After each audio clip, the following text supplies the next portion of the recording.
Why hello there, good sir. I'm chuffed as nuts to see you looking as humbly jumbly as Her Majesty's watermelons.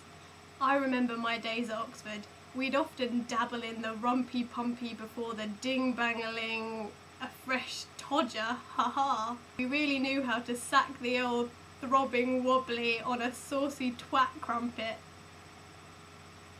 Actually, I have a problem with how Americans say twat. They say it sort of like twat.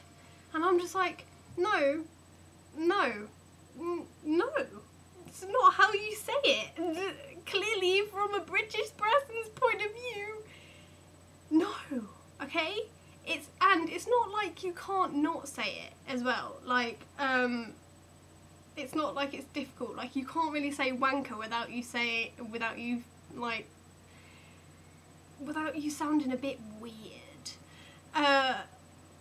But you could say twat and get away with it, I guess. But you just say twat when you mean twat, and it's just sound it out. Just say twa and hat. Twat. Twa, hat. Twat. You're all twats, bye. British. Blah blah blah blah blah.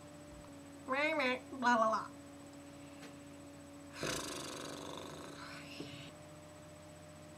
I just snotted. Yum. Would make more sense if you were over here in this direction. Ugh. Chuffed as nuts to see you, sir. I'm just